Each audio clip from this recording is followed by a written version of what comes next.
Murf, as I was saying, I have something that belongs to you. Ah, the ring. The championship ring. I kissed the ring. To the season 9 two-man dance champion, Big Sloppy, a.k.a. Murf. Big Sloppy. Dreams were dashed. Dreams were dashed. Premonitions crapped out at the goal line, but at the same time, the glory is mine. Like Sam Darnold and the Vikings, the premonition had a first and goal, a second and goal, a third and goal, and a fourth and goal on the 3-yard line, and it just couldn't get it in the end zone. Tom, let's talk about this now because I loved that pick from you. I really did. Vegas had that as a shootout. I mean, I couldn't take the over fast enough in that game. It was so weird. You know what it was? It was reminiscent as a lifelong Bears fan. Oh, I spent that whole game feeling like I was watching my Chicago Bears. Yeah. First down, you do a run up the middle for 1 yard. That's how you like to start things off. Second down, every time you get sacked, take a sack on second down. And then third down, throw a hideous incomplete pass to no one. Yes. Mad scrambles on third and long to just, chuck something incomplete. That's about right. That's how a 3 and out. That's a classic Bears 3 and out. You're right. I sort of don't know where to start in terms of contextualizing this week 18. You had half your team on the first game, Bengals Steelers. I had a not insignificant lead going into that game. They had me as like a 15-point favorite. Yes. And then you underperformed. I underperformed big time. I mean, I did everything short of concede. I went inward and I said, you know what? I'm not going to send any sort of grand concession text because, of course, it's way too early. I knew that would be hexy. And I was like, let's not hex too early is what I thought. But I was fucked. I felt terrible. It looked bad for you. Yeah. And what's weird is it looked bad for you the entire time. The whole time. Until the end. Until Sam Darnold took the first snap of that game. Honestly, what was interesting about this week is I feel like it was a reverse microcosm of our whole season, where I think I started feeling the way you felt around week 11, where you went on your run and were just decimating me, and it looked over, and then you put on your Midland City foam finger, hoping I would get in this. I did the same thing because I'm like, it didn't sit right with me because it was like I had to win 16 and 17 to get to 18. I feel like I won 16 and 17 with like a weird ease. Like there was, you never dominated 16. And 17. It was just never even in question. No, you almost put up 200. You whiffed 200. You caught a whiff at 200 twice in a row. When really the rest of the season you were kind of hovering around 150. Yeah. 160. I mean, you put up like a back-to-back 190s. Like I did want to win. Honestly, I mainly wanted to win just because I was so invested in your premonition coming true. I mean, sure, we all were. I wanted the premonition, but it was just like you. I had my sloppy foam finger and I just wanted you to just get back in it. And then Brock Bowers got a late touchdown and then suddenly I'm a 2-1 favorite into Sunday Night Football. The combo of how I felt about how I thought the Vikings would do. Yes. And your premonition. Yeah. I was sure I was going to win. I'm down 15 with Darnold and Jordan Addison against Jamison Williams. Right. I think 9 times out of 10 we run that and you win. I do too. Yeah. But, I wrote down the 2 words that I feel like sum up this season, which is perfectly balanced. Perfectly balanced. Yes. First 8 weeks or so, we were just freakishly neck and neck, trading wins, same amount of points. And then you go on this mad run and just destroy me for 4 straight weeks. Basically clinch the point lead, and I look like I'm completely out of it. And then I go on this miraculous run. I win 4 out of 5 to somehow force this week 18 amidst your premonition that I would finish with 10 wins. Mm-hmm. I leave feeling like the totality is perfectly balanced. And in a season like we've never had, where never has it been more fitting to think that we would be co-champions.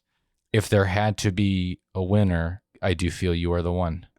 I appreciate that, and I also appreciate you saying that week 18 itself felt like the inverse of the season, because I went back and listened. I listened to the whole season. I just listened to the run and the narrative arc so beautiful as it was. And again, this is reality. This is as real as it gets. So we're not down here writing this. This is just the way it went. Your arc was I mean, you had a dark night of the soul.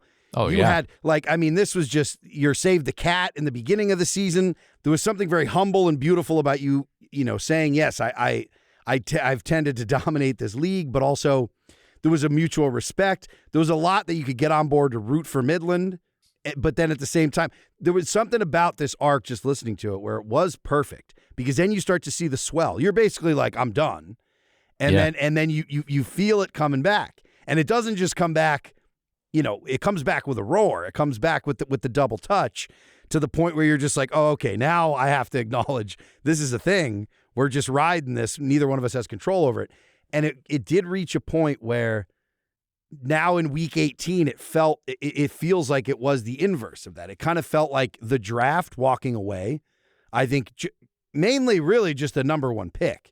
I mean, your Darnold pick to bookend your Bucky Irving Darnold, I kept looking at that all week, and I was like, this son of a bitch.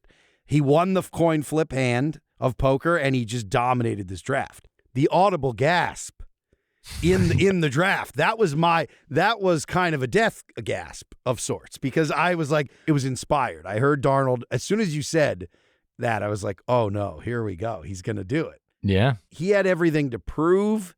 He had receivers open. This game made no sense at all. Like Detroit, it made no sense. It felt, like the Josh Allen double touchdown felt oddly like cosmic in terms of our dance. It kind of did. It almost felt like a divine intervention of bad luck to you know what I mean? It did. It still doesn't make any sense to me. Incomprehensible. Watching it happen after the first couple series, after they got down into the red zone and couldn't punch it in, nothing changed the whole game. Like what was wild is you're just like, oh, they're clearly just getting you flustered, and you just aren't changing the script here. Now let's talk about this one nitty-gritty moment, because this is one thing that stuck with me, because I had also, again, kind of given up. I was looking for last minute. So our waiver situation was basically, which I love the way you set this up, texting. It was kind of like a waiver window opens. I had first position. Yeah. But then we start So the only time we do start, though, on the text, here's where it gets interesting. Yeah. Is I dropped. So I picked up Addison. This is a weird wrinkle of week 18 now. It is. But ultimately, you went with Addison over McLaurin. And like you said, you were looking to drop McLaurin. You were looking for a reason to drop McLaurin, but weirdly, I gave you one. Yes. I had just passed a Viking purple Jeep on the street. I had Addison. You want to talk about cosmic. The sick thing is, if I literally did nothing, including leave Chase Brown in my lineup, who didn't play, I would have won. So you could have stood pat. I could have literally stood pat. And won. But, it's like, did you ever see All the President's Men? Yes. So there's the moment where, like, they fucked up, and they're asking Bradley about it, and he just sends the note. He goes, I stand by my story. I stand by my story. Yeah. That's it. My Tinkers lost it for me, but I stand by my Tinkers. I stand by my Tinkers. I do. You should. Yeah, there's no looking back on we were all in to start. I also think perfectly balanced is a great way to look at it. I'll tell you what, talk about perfectly balanced. And this is, I would say, freakishly weird. Mm-hmm. George Pickens and Jordan Addison had exactly the same stat line. And it is a weird stat line. And the stat line is 6 targets, 1 catch, 0 yards. Wait, those are both their stats. They both have 6 targets, 1 catch, 0 yards. What is absurd. Is that? What does that mean? That means, like we said, going in, we said this multiple times, the die were cast. There's a mirror image between George Pickens and Jordan Addison. What sort of man in the mirror are we looking at here? To have the weirdest game either of them have ever had happen to both of them. Bizarre.